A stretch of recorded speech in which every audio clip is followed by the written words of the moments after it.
j'espère que vous allez tous très bien. Je suis ravie de vous retrouver dans cette nouvelle vidéo pour un tuto make-up.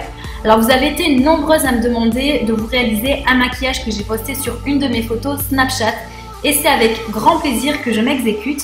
Donc tout d'abord, j'ai préalablement fait mon teint. J'ai mis ma base qui est la Skin Perfecting de NYX et la BD Crème de chez Kiko qui est une nouveauté. Et d'ailleurs, je pense vous en reparler très prochainement parce que je trouve que c'est un produit qui est pas mal.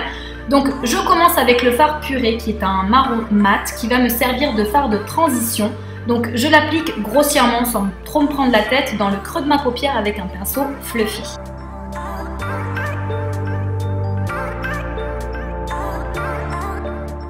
Maintenant, je prends le fard délectable qui est un pourpre mat satiné et c'est une couleur justement pour nous qui ont les yeux marrons qui va venir donner beaucoup plus d'intensité au regard et qui va faire ressortir davantage la couleur marron de nos yeux. Et donc, je l'applique uniquement en coin externe et interne de mon œil et ensuite, bien sûr, je viens l'estomper. Alors, vraiment, prenez le temps pour l'estompage. Là, je vous ai filmé quelques secondes, mais en réalité, j'ai vraiment mis plusieurs minutes à estomper mon fard.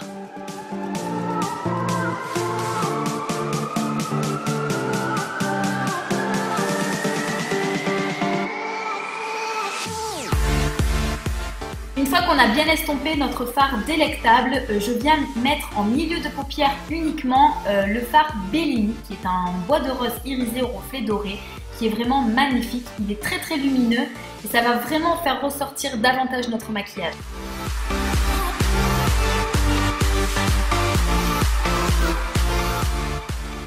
Donc là, comme vous pouvez le voir, je viens appliquer de nouveau le fard délectable en coin externe et interne de mon œil.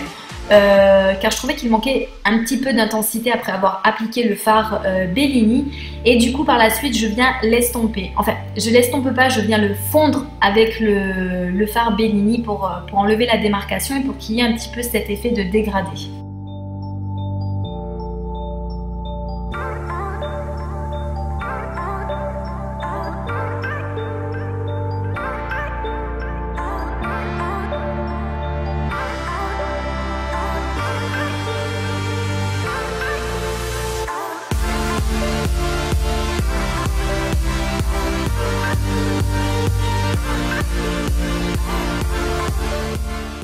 Maintenant, je viens appliquer mon anti-cerne qui est le Prolong Wear de MAC que j'applique dans un premier temps avec un pinceau et ensuite je viens fondre la matière avec un Beauty Blender.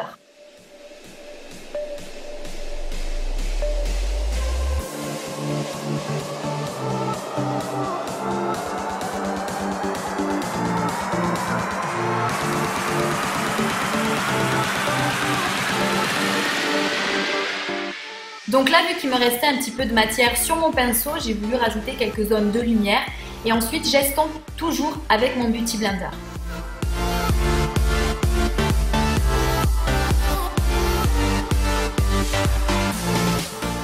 En ras de cils inférieur, j'applique le fard délectable que j'estompe bien sûr par la suite et le fard Bellini, je viens le mettre au milieu de mon ras de cils inférieur.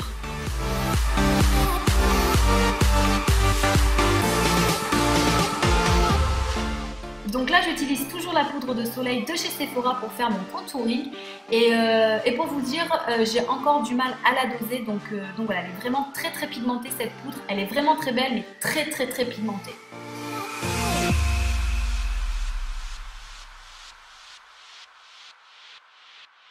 Ensuite, avec ma poudre translucide de Bay Night, qui est la Pretty Pink, je viens faire la technique du baking. Donc avec une éponge humidifiée, je viens appliquer en tapotant la poudre en assez grande quantité, comme vous pouvez le voir, sur toutes les zones les plus claires de mon visage. En gros, sur toutes les zones où je n'ai pas appliqué de bronzer. Et ensuite, je laisse sécher quelques minutes. Une fois que c'est sec, entre guillemets, je prends un gros pinceau sec et je viens enlever tout le surplus de poudre. Et en fait, cette technique consiste à fixer durablement le fond de teint afin qu'il tienne plus longtemps sur nous sans avoir à en faire de retouches. Mais moi personnellement, je ne vous recommande pas de faire ceci sur toute une journée. Car l'ayant déjà essayé, au bout d'un moment, c'est très inconfortable, ça tire sur la peau, c'est franchement pas agréable du tout. Néanmoins, pour une photo ou pour une vidéo, c'est très joli, on a un rendu qui est très net, très propre. Et moi d'ailleurs, je l'utilise aussi pour les soirées. Donc là, les soirées, ça passe. Donc vous l'aurez compris, je ne vous recommande pas pour une journée. Mais pour tout ce qui est photo, vidéo ou soirée, là, ça passe. Ensuite, je passe au blush. Donc là, j'utilise ceux de chez W7 qui sont les Candy Blush. Alors non, je ne les ai pas pris juste parce qu'ils portaient mon nom, bien que ça aurait très bien pu le faire. Mais non, je les ai juste pris parce que je trouvais qu'ils ressemblaient très très fortement au blush de la marque Tarte. Et donc j'ai voulu les essayer et je ne suis absolument pas déçue. Ils ont une très bonne pigmentation, ils n'ont pas d'odeur particulière, voire pas du tout. Vraiment, je suis très satisfaite de ces produits. Je les ai pris sur le site Cosmetic for Less pour 3 € l'unité, il me semble. De toute façon, je vous mets tous les liens en barre d'infos, donc n'hésitez pas à aller voir. On poursuit avec l'enlumineur que je viens appliquer tout d'abord avec un pinceau sur le bombé de mes joues, légèrement sur le dessus des sourcils, l'arête du nez et l'arc de Cupidon. Et ensuite, j'estompe tout simplement la matière avec mon doigt.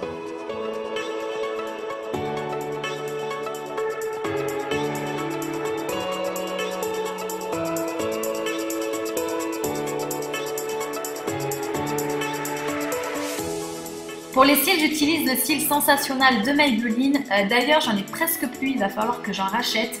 Parce que ce mascara, je l'adore. Il fait des cils magnifiques. Concrètement, c'est un de mes mascaras chouchou avec le Better Than Sex de Too Faced. De toute façon, bien des fois, on n'a pas besoin de mettre 20 à 30 € dans un produit pour être conquise. C'est le cas dans cette vidéo pour ce mascara et les blushs W7.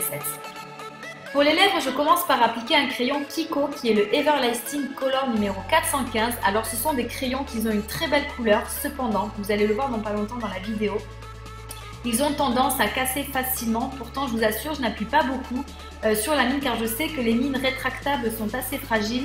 Mais là quand même, elle se casse coup sur coup et elle s'était déjà cassée lorsque je m'en étais servi une première fois. Donc voilà, c'est dommage pour ce petit bémol parce que c'est voilà, on gaspille du produit. Mais néanmoins, il a une très bonne pigmentation, il a une assez bonne tenue. Voilà, il faut juste faire vraiment attention à la mine et essayer de ne pas les faire tomber par terre parce que ça risque de fragiliser davantage la mine.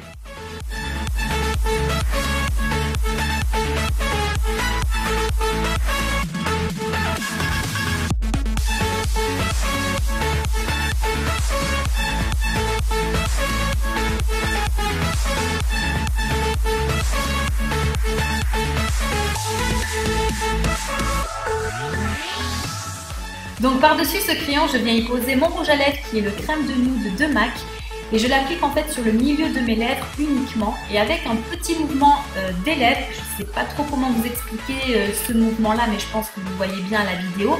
Je viens fondre le crayon avec mon rouge à lèvres, ça va donner un effet lèvres pulpeuses que j'adore.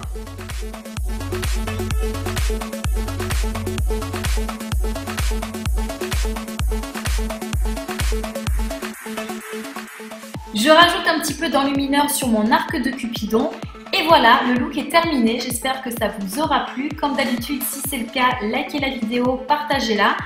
Et si vous n'êtes pas abonné, je vous invite à le faire. C'est gratuit et ça fait toujours plaisir. Je vous fais d'énormes bisous et je vous dis à très vite pour une prochaine vidéo. Bye bye.